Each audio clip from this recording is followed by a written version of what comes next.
warahmatullahi wabarakatuh. Perkenalkan, nama saya Nindi Anita Fian Putri dari kelas 19C S1 Ilmu Keperawatan NIM 190101008.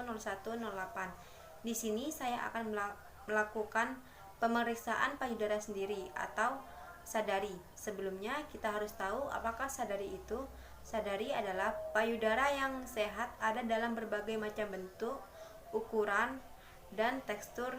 Kunci dari kesehatan payudara adalah dengan mengenali bagian payudara terlihat, dan apa yang dirasakan sadari adalah pemeriksaan atau perabaan sendiri untuk menemukan timbulnya benjolan abnormal pada payudara. Tujuan dari sadari ini sendiri yaitu deteksi dini adanya ketidaknormalan pada payudara, bukan untuk mencegah kanker payudara atau screening kanker payudara. Indikasinya yaitu pada setiap perempuan pada usia 20 tahun sejak menikah. Pada waktu pemeriksaan, wanita sebaiknya melakukan sadari sekali dalam 1 bulan. Sebaiknya pemeriksaan payudara dilakukan pada hari ke-7 sampai ke-10, dihitung sejak hari ke-1, mulai haid, saat payudara sudah tidak mengeras dan nyeri. Yang ketiga, bagi wanita yang telah menopause, pemeriksaan dilakukan dengan memilih tanggal yang sama setiap bulannya, misalnya tiap tanggal 1 atau tanggal lahirnya.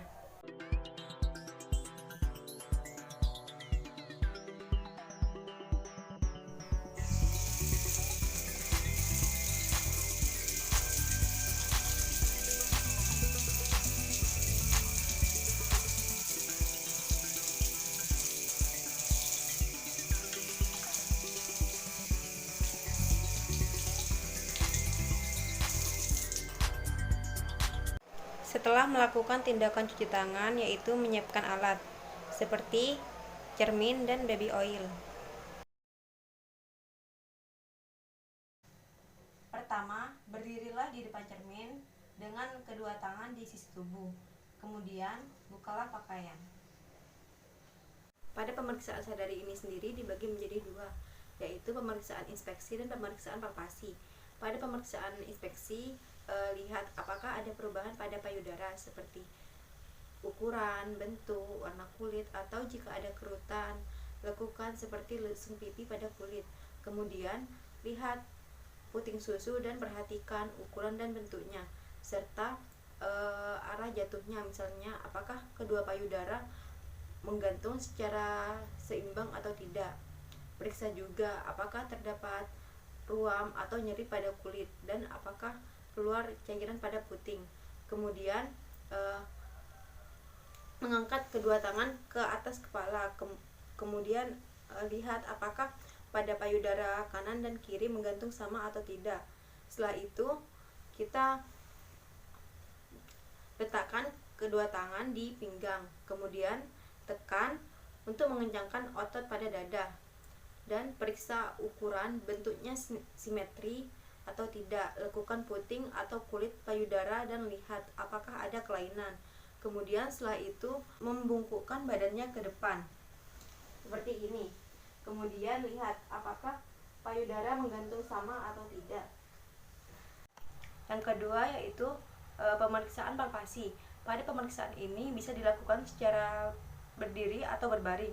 Jika dilakukan dengan berbaring, yaitu meletakkan sebuah bantal di bawah punggung pada sisi yang akan diperiksa, yang akan membuat jaringan ikat pada payudara menyebar sehingga dapat membantu pemeriksaan payudara. Kemudian letakkan lengan kiri di bagian belakang kepala secara bergantian. Satu tangan melakukan palpasi, gunakan permukaan 3 jari tengah, kemudian palpasi payudara dengan menggunakan teknik spiral. Kemudian mulai pada sisi terluar payudara, tekan jaringan ikat payudara dengan kuat pada tulang rusuk. Setelah selesai tiap 1 putaran dan secara bertahap pindahkan jari-jari menuju areola. Kemudian lanjutkan sampai semua bagian selesai diperiksa. Perhatikan apakah terdapat benjolan atau nyeri.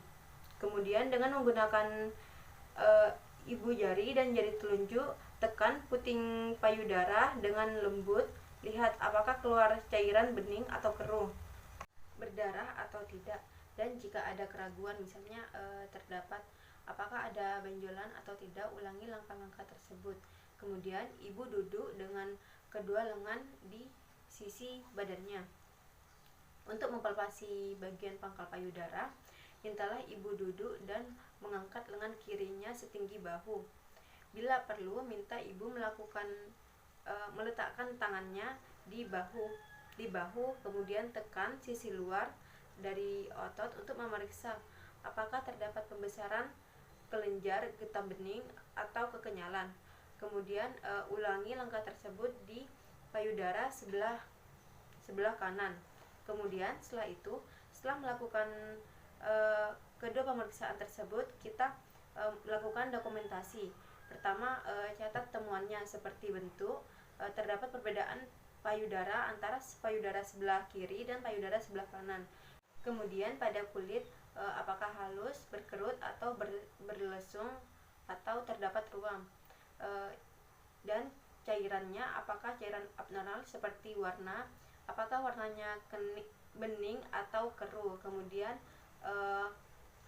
kekentalannya, bau ataukah ada banyaknya cairan atau tidak, kemudian massa atau benjolan sekelompok sel yang menempel dapat diakibatkan oleh abses atau kista, serta apakah terdapat tumor jinak atau ganas, dan dalam ukuran benjolannya besar ataukah tidak, dalam konsistensi keras, lunak, berisi cairan atau mengeras.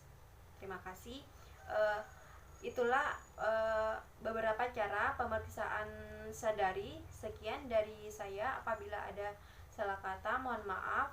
Wabillahi taufiq wal hidayah. Wassalamualaikum warahmatullahi wabarakatuh.